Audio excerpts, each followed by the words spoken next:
अस्सलाम वालेकुम नाजरीन, मैं हूं मोहम्मद अदील और आप लोग देख रहे हैं मेरा यूट्यूब चैनल। तो नाजरीन, आज पाकिस्तान भर में जो है वो बिजली का एक बहुत बड़ा ब्रेकडाउन हुआ है। ये ब्रेकडाउन किस तरह हुआ है अपनी वीडियो में ये भी मैं आप लोगों को बताऊंगा, और साथ ही साथ जो है वो साबिक वज़ीर-ए-आज़म इमरान खान साहब ने अभी कुछ देर कबल जो है वो अपनी प्रेस कॉन्फ्रेंस की है। उन्होंने किन किन लोगों के ऊपर इल्ज़ामात लगाए हैं उनके ऊपर भी बात करूंगा, और साथ ही साथ पार्लियामेंट हाउस को 3 दिन के लिए बंद कर लिया गया है, और इससे कबल जो है वो पाकिस्तान तहरीक-ए-इंसाफ के जो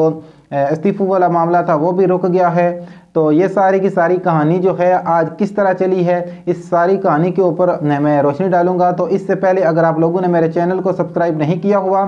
तो मेरे चैनल को सब्सक्राइब कर लें, और मज़ीद इस किस्म की वीडियोज़ को जानने के लिए घंटी के बेल आइकन को ज़रूर प्रेस करें। तो नाजरीन, सबसे पहले स्टार्ट करते हैं जी कि पाकिस्तान के अंदर आज सुबह सवेरे जो बिजली का एक बहुत बड़ा ब्रेकडाउन हुआ है, ये किस वजह से हुआ है। क्योंकि अभी कुछ टाइम कबल ही पाकिस्तान तहरीक-ए-इंसाफ के सीनियर तरीन रहनुमा हमाद अजहर साहब का कहना था कि वफाकी गवर्नमेंट जो है वो बिजली की सप्लाई को बचाने के लिए, क्योंकि इस वक्त पाकिस्तान में सर्दियों के अंदर भी लोड शेडिंग जारी है, तो इस बिजली को बचाने के लिए वफाकी गवर्नमेंट की जानिब से एक प्लान बनाया गया था कि रात के वक्त, क्योंकि बिजली की जो सप्लाई होती है वो तो मामूल के मुताबिक होती है, लेकिन कंज्यूमर आगे जो होते हैं वो कम हो जाते हैं। इस वजह से काफ़ी बड़े बड़े जो ग्रिड स्टेशन थे उनको रात के टाइम बंद कर दिया जाता था जब बिजली का लोड कम होता था। तो यही सारी की सारी इनकी प्लानिंग चल रही थी, लेकिन सुबह अचानक जब ये लोड बढ़ा तो सारे के सारे जो पावर स्टेशन थे, ज़्यादातर जो बड़े बड़े पावर स्टेशन थे वो बंद थे, जिसकी वजह से अचानक जब इनके ऊपर प्रेशर बढ़ा तो पूरे मुल्क के अंदर जितने भी बड़े बड़े ग्रिड स्टेशन थे सारे के सारे जो है वो जवाब दे गए, और सब के सब जो है उनका ब्रेकडाउन हो गया। और इस तरह पाकिस्तान पूरे के पूरे पाकिस्तान के अंदर बिजली का एक बहुत बड़ा ब्रेकडाउन हुआ है। और जो हमारे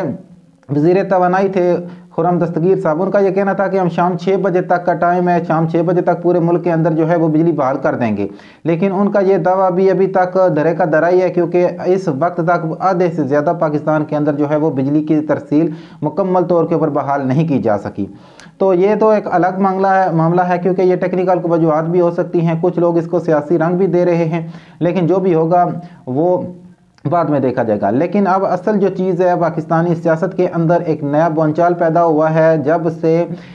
मोहसिन नकवी को जो है वो वज़ीर आला पंजाब लगाया गया है, क्योंकि पाकिस्तान तहरीक-ए-इंसाफ के चेयरमैन इमरान खान साहब ने अभी कुछ टाइम कबल ही एक प्रेस कॉन्फ्रेंस की है, और उन्होंने वाज़ह तौर के ऊपर यह कहा है कि वो मोहसिन नकवी को किसी भी सूरत में कबूल नहीं करेंगे। अब मसला यह है कि क्या इमरान खान के कबूल करने या ना करने से मोहसिन नकवी के ऊपर कुछ असरात पड़ेंगे या नहीं, क्योंकि इस वक्त तक इमरान खान साहब का यह कहना था कि चीफ इलेक्शन कमिश्नर जो हैं सुल्तान सिकंदर राजा साहब, इनके जितने भी फैसले आए हैं वो पाकिस्तान तहरीक-ए-इंसाफ के खिलाफ ही आए हैं। तो ये इमरान खान साहब का जो इल्ज़ाम है इसमें हकीकत है, क्योंकि इस वक्त तक जितने भी इलेक्शन कमिश्नर साहब ने फैसले दिए हैं वो पाकिस्तान तहरीक-ए-इंसाफ के खिलाफ ही आए हैं। तो पाकिस्तान तहरीक-ए-इंसाफ जो है वो चीफ मिनिस्टर की तैनाती को चैलेंज करने के बारे में भी सोच रही है, लेकिन एक मसला यहाँ ये भी है कि क्या